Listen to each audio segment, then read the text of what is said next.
찬양 예배 오신 여러분들에게 하나의 은혜가 있기를 축복합니다. 찬양이 너무 짧은 것 같아요.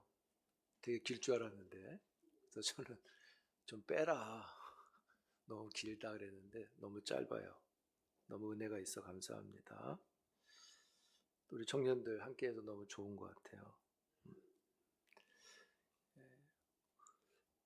우리가 오늘 읽을 말씀은 좀 요약해서 하겠습니다. 역대하 5장은 두 가지의 내용을 기록하고 있는데요. 하나는 성전의 기물을 솔로몬 성전으로 옮기는 내용이 10절까지 나오고, 오늘 우리가 읽은 11절에서 14절은 그 성전에서 다 옮겨놓고 찬양하는 내용이 나옵니다.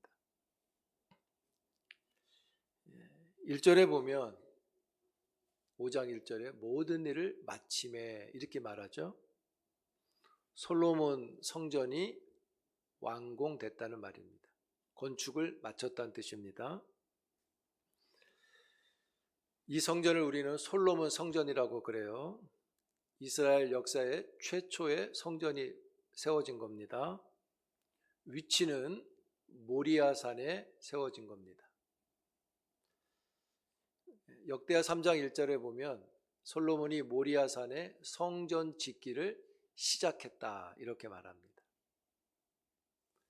모리아산은 우리가 아는 대로 아브라함이 이삭을 제물로 바치려고 했던 그 산이죠.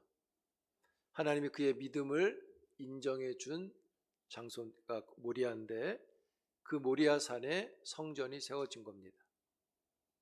공사 기간은 7년이 조금 넘었습니다. 아버지 다윗이 성전 짓기를 계획하고 준비하고 아들 솔로몬 왕이 성전을 짓고 완공한 겁니다. 우리들 가정에도 이런 은혜가 있기를 바라요. 부모가 준비하고 자녀가 이루는 일들이 있기를 바라요. 성전 기물들이 옮겨졌다고 했는데 어디서 옮겨졌냐면 다윗성에서 옮겨졌습니다. 다윗성은 예루살렘 성보다 먼저 지어졌는데 예루살렘과 거리가 1km 정도 떨어져 있고요. 예루살렘 성전이 성전산에 있다면 다윗성은 그 아래쪽에 떨어져 있습니다. 그 다윗성에서 성전 기물을 다 옮겨오는 거예요. 2절에 보면 성전 기물을 옮기기 위해서 족장들, 장로들, 레위인들을 소집했습니다. 왜냐하면 성전 기물은 아무나 옮길 수 있는 게 아니기 때문에 정해진 자들을 모은 것입니다. 만질 수 있는 사람들이 모은 거예요. 레위인과 제사장들이 만질 수 있습니다. 4절과 5절에 보면 그들이 성전 기물을 옮겼다고 말해요. 그리고 7절 이하의 10절까지 마지막으로 언약궤가 옮겨졌습니다. 언약궤에는 뭐가 들어있죠? 3가지가 들어있습니다. 만나가 든 항아리, 그 다음에 아론의 쌍난 지팡이, 십계명의 2 돌판이 들어있습니다. 그걸 옮긴 건데 본문 10절에 보면 뭐라 그랬냐면 솔로몬 성전으로 법궤를 옮길 때는 그 안에 돌판만 있었다, 십계명만 있었다고 말해요. 만나의 항아리하고 쌍난 지팡이는 그 안에 없었습니다. 왜 없어졌는지는 알 수 없습니다. 성경이 말하지 않아요. 여러 가지 추측을 해보지만 모르는 일입니다. 법궤를 한번 빼앗겼던 일이 있었기 때문에 블레셋 사람들한테 그때 혹 일어난 일이냐라는 추측은 해볼 수 있어도 알 수 없어요.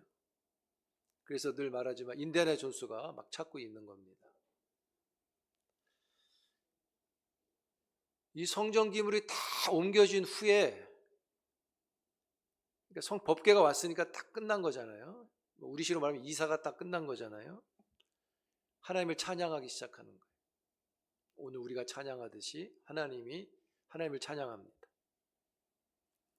근데 11절에 보니까 뭐라 그랬냐면 좀 다른 모습이 나오는데, 제사장들이 정해진 반열대로 나아가지 않고 스스로 정결하게 한 후 성전에 다 모여 찬양했다고 말해요. 모였다.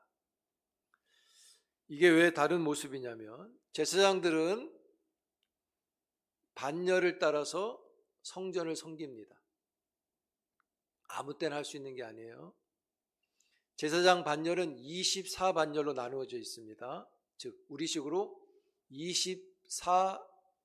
24개조로 그룹으로 나누어져 있는 거예요. 그래서 제비를 뽑아서 7일씩 성전을 섬겨야 됩니다. 여러 일들을 해야 돼요. 24반열로 나누었기 때문에 1년이 52주로 보면 1년에 2번 정도 7일씩 섬기는 겁니다. 그런데 11절에 보니까 이 반열을 따라서 해야 돼요. 이번 주는 누가, 다음 주는 누가, 이렇게 딱 정해져서 뽑아서 하는 건데, 11절에 보니까 이날만큼은 그렇게 하지 않고 다 모여서 찬양했다, 이렇게 말해요. 24반열은 4개의 분류로 나누어집니다. 제사장 계열이 24반차로 나누어져요. 그 다음에 레위 사람들도 24반차로 나눠져요. 또 찬양하는 사람들도 24반차로 나누어지고, 성전 문지기를 하는 사람들도 24반차로 나누어져서 그 24에서 한 그룹씩 뽑아서 일주일씩 성전을 지키는 것입니다. 근데 이 24반열이 다윗 시대 때 딱 이렇게 잘 조직화됐는데, 성전이 무너지고 바벨론 포로로 가서는 이게 없어집니다. 그랬다가 포로에서 돌아와서 수룹 바벨이 세워질 때, 성전이 세워진다는 얘기는 제사가 회복된다는 얘기니까 제사장과 레위인들이 필요하다 보니까 다시 24반차를 만들기 시작해요. 그래서 시간이 조금씩 지나면서 2차 귀환 후에는 이 제사장들을 더 구분하기 위해서 이방인과 결혼한 제사장들은 이방인과 결혼을 못합니다. 이방인과 결혼한 제사장들을 다 뽑아내요. 다 제거시킵니다. 그만큼 성별하게 구분을 하는 거예요. 왜요? 성전이 다시 세워지니까 그 성전에서 거룩한 제사가 이루어져야 되기 때문에 구분을 하는 것입니다. 그래서 24반차가 다시 만들어집니다. 그래서 신약 성경에 보면 이 24반차가 신약 성경 시대에도 존재했다는 걸 알 수 있어요. 누가복음 1장 8절에 보면 우리가 잘 알듯이 세례 요한의 아버지 이름이 사가랴죠. 사가랴를 소개할 때 뭐라 그럽니까? 누가복음 1장 8절에 보면 그런 말을 합니다. 아비야 반열 제사장이라고 말하죠. 이 아비야 반열은 24반차에서 8번째 제사장 가문이에요. 그래서 예수님 시대에도 유지됐다는 걸 알 수 있습니다. 1장 8절에 그렇게 말했어요. 사가랴가 그 반열의 차례대로 제사장의 직무를 하나님 앞에 행했다. 여기 그 반열의 차례대로라는 말이 정해진 순서에 따라 제비 뽑힌 대로 성전을 섬겼다 이거예요. 이 아무나, 제사장도 아무나 할 수 있는 게 아니에요. 뽑혀서 하는 거예요. 제비를 뽑아서 돌아가면서 하게 돼 있는데, 솔로몬 성전에서 찬양할 때에는 반차를 적용하지 않는 거예요. 모든 사람들이 다 모여서 하나님을 찬양하는 것입니다. 이때만큼은 반차를 적용하지 않는 거예요. 왜 그렇습니까? 24반열을 무시하고 하나님을 찬양하고 예배하는 일이 왜 이루어졌을까요?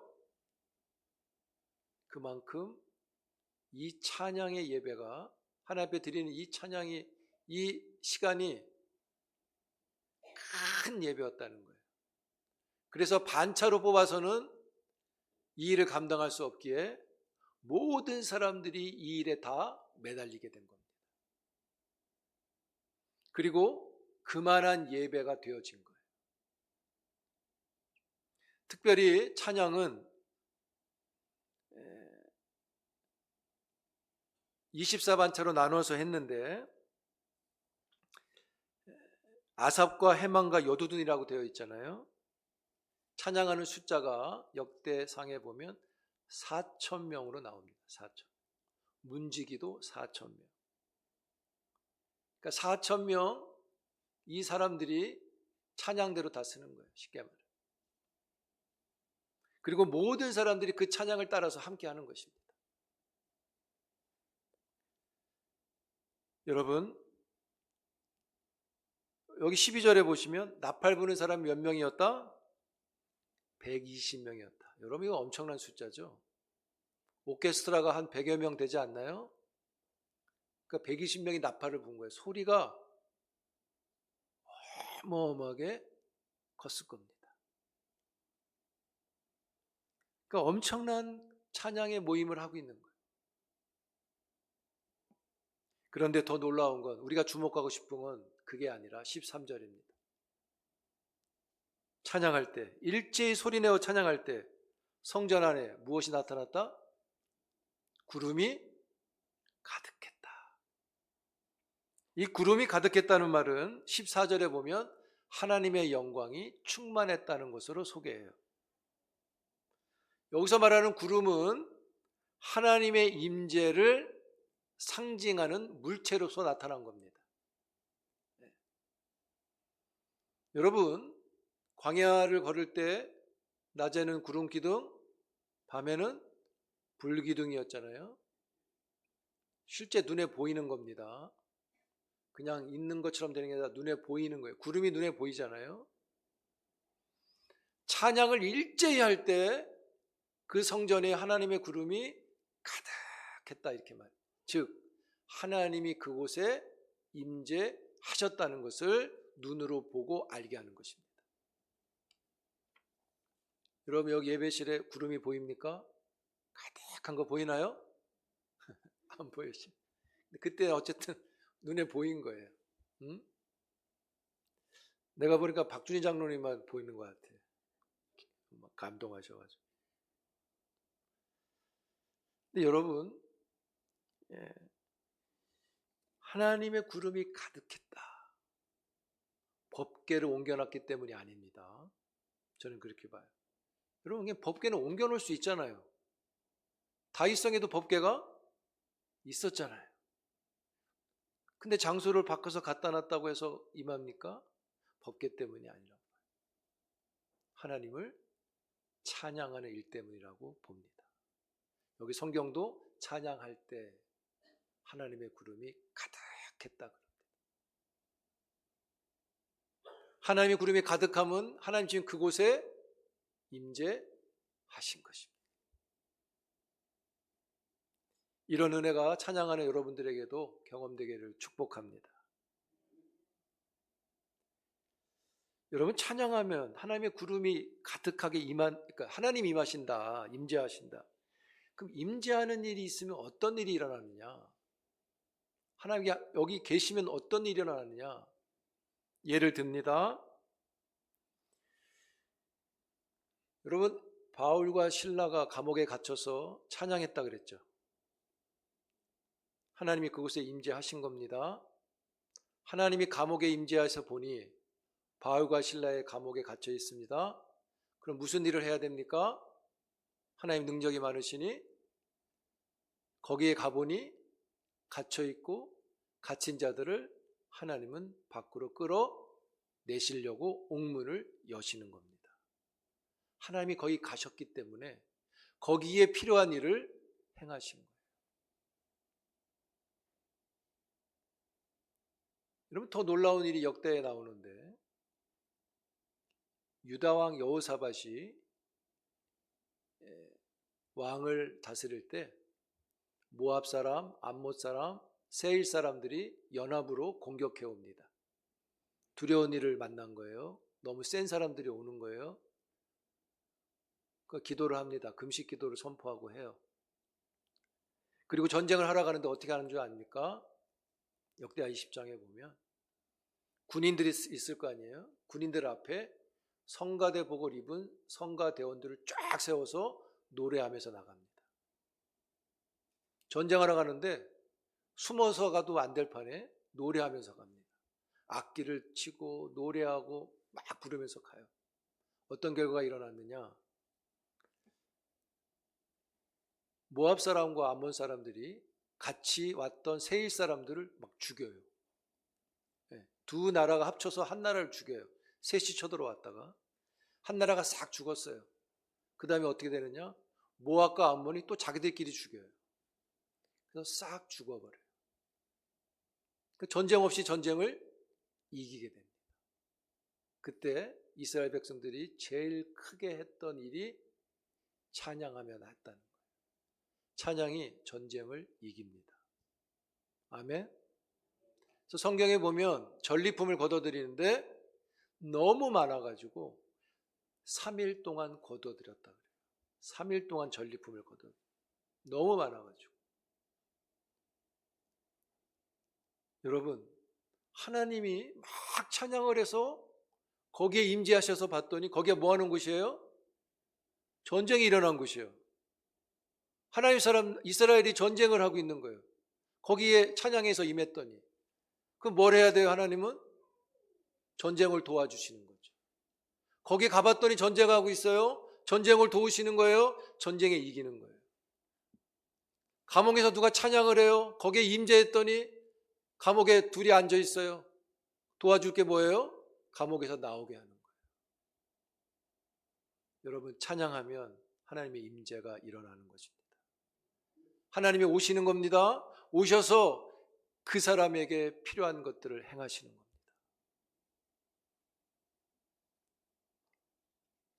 사랑하는 성도 여러분,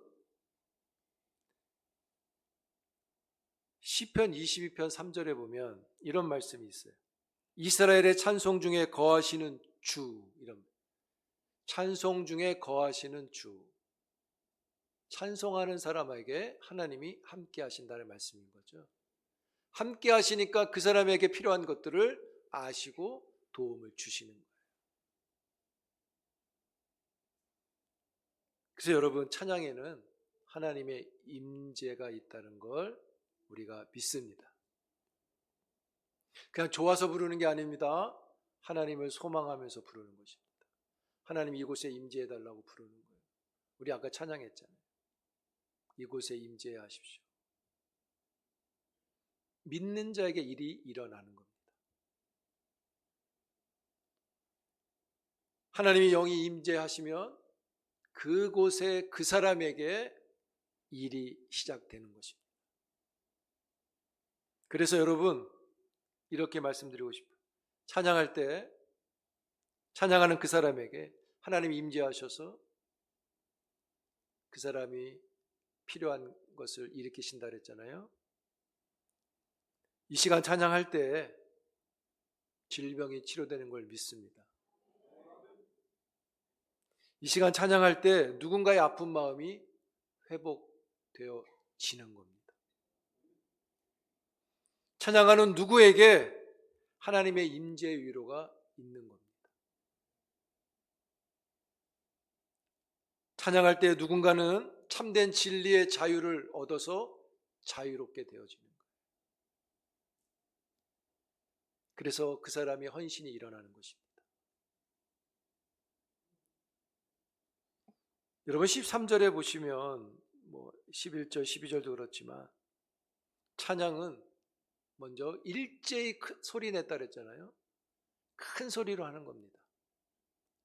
작은 소리 아니에요. 큰 소리로 하는 거예요. 찬양이. 힘있게 하십시오. 몰라도 하는 겁니다. 그래서 그 소리를 들으시고 오시는 거예요. 큰 소리가 뭡니까? 우리의 마음을 표현하는 거예요. 하나님이 들으시고 오시는 거예요. 그리고 13절에 보면 그 찬양에 보니까 감사하고 이렇게 돼 있어요. 찬양에 감사가 있어요. 감사하는 자가 겸손한 자고 겸손한 자에게 하나님의 은혜가 임하는 것입니다. 그러한 사람에게 인자와 자비가 나타나는 거예요. 사랑하는 성도 여러분, 앞에 찬양은 다 끝나가지고 크게 부를 기회가 없지만 설교 끝나고 한 곡 부를 건데 크게 부르세요. 하나님이 일하시는 거예요. 듣고 오시는 거예요. 임재하시는 거예요. 그래서 필요한 걸 물으시고 만져주시는 거예요.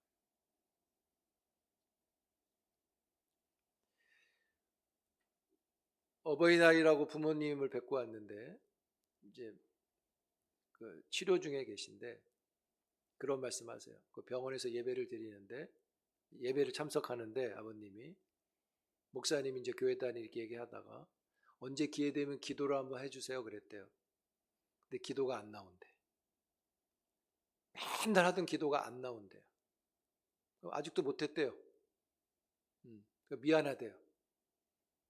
근데 찬양은 해요. 찬양은 뭐 혼자 부르세요. 보니까. 여러분 찬양이 우리 삶에 더 가까이 있어요. 우리가 어떻게 하냐에 따라 다른 거예요.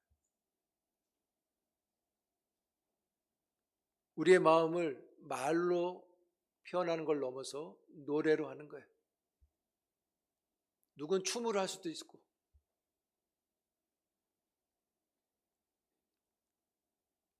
사랑하는 성도 여러분, 찬양하는 일이 복이 되기를 축복합니다. 하나님의 임재가 있기에 믿고 하는 것입니다. 예배를 위해서 하는 거 아닙니다. 하나님의 임재 때문에 하는 것입니다. 하나님 임재하시면 역사가 나타나는 거예요. 치료가 있는 거예요. 도움이 있는 거예요. 하나님이 이기게 하시는 거예요. 풀려나게 하시는 거예요.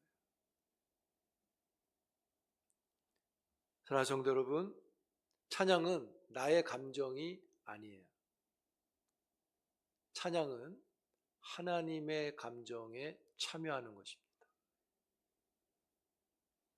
감사함을 갖고 마음을 온전히 들여서 하나님의 임재하심을 경험하는 그 일이 우리에게 위로가 되고 또 하나님의 새 일이 되어지고 하나님의 은혜가 되어지는 일들이 여러분 모두에게 충만하게 있기를 주의 이름으로 축복합니다.